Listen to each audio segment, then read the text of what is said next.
The bench outside the diner was old, its paint peeling in thin curls, just like the years clinging to the elderly couple seated upon it.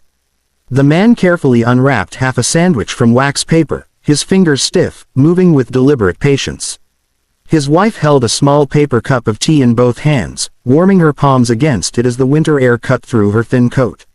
They spoke little. They didn't need to. Decades of shared hardship had taught them silence. The diner door flew open behind them. Laughter spilled out first, sharp, careless, and loud, followed by a group of young men, their voices echoing with entitlement. One of them nudged another, nodding toward the couple. "Seriously," he scoffed. "People still live like that." Another shook a bottle of Coca-Cola, the liquid hissing violently inside. Before anyone could stop him, or chose to, he flicked the cap open and flung the soda forward. It splashed across the old man's coat, darkening the fabric, dripping onto the pavement. The men roared with laughter. The woman gasped softly, her breath catching. She reached for her husband's arm, not in fear, but in embarrassment. He froze for a moment, eyes lowered, jaw tight. Around them, people passed by, pretending not to see. A phone camera clicked on. And in that moment, humiliation settled heavier than the cold. The laughter faded into the background like a distant storm. The old man slowly stood, each movement careful as if he might break. His coat was soaked, sticky with soda, and the smell of sugar mixed with the cold air. He wiped his sleeve with the back of his hand, trying to remove the stain, trying to remove the humiliation. His wife's face was pale, her lips pressed tight. She looked at the ground, as if the pavement itself had become a judge. "May God teach you kindness," the old man said quietly, his voice steady but thin. It wasn't anger. It wasn't begging. It was the kind of prayer that came from someone who had been hurt too many times to scream anymore. The young men only laughed harder. One of them stepped closer and mocked him, bowing dramatically like a clown. "Oh, sorry, Grandpa. Should I call you sir?" he jeered, throwing a glance at his friends. Their laughter turned cruel, sharp, loud. The couple began to walk away slowly, each step heavy with shame. The woman whispered, "Let's go," and squeezed her husband's hand.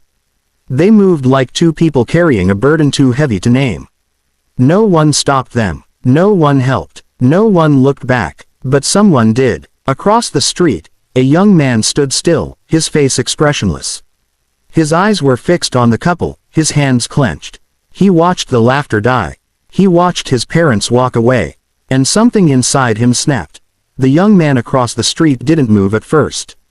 He just stood there, watching his parents' slow, shuffling retreat, their shoulders rounded like they were carrying the world's weight. His heart pounded, but his face stayed calm, too calm. It was the calm of someone who had learned to control every reaction, the calm of a trained soldier. When the group of young men finally quieted, satisfied with their own cruelty, the young man crossed the street with purpose.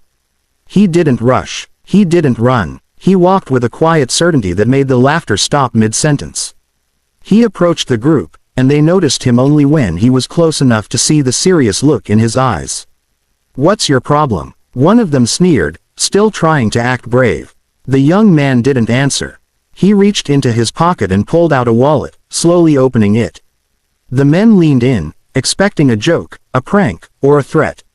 Instead, he revealed a military ID. United States Navy SEAL. Silence hit like a wall. The leader of the group scoffed, "So what?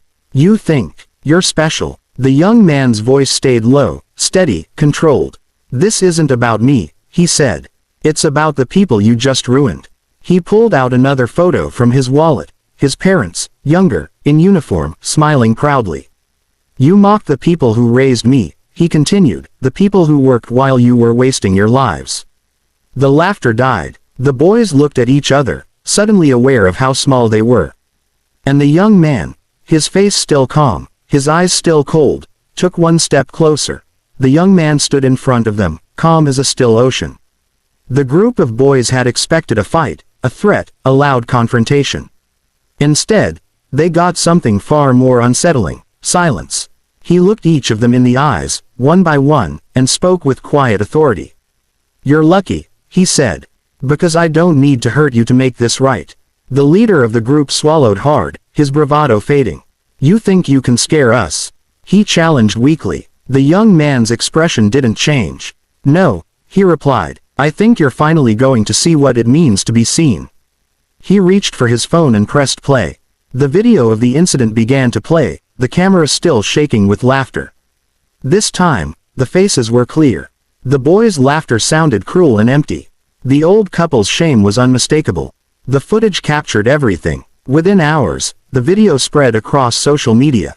People recognized the boys. People recognized the diner. The comments poured in, outrage, anger, disgust. The boys' friends stopped responding. Their jobs were threatened. Their parents were called. Their schools were notified. And the young man didn't celebrate. He simply watched them realize the cost of their actions. Later that evening, he returned to the bench. The couple was there again. Clean coats, warm tea, a small smile returning to their faces. He sat beside them, not as a hero, but as a son. His mother leaned her head on his shoulder.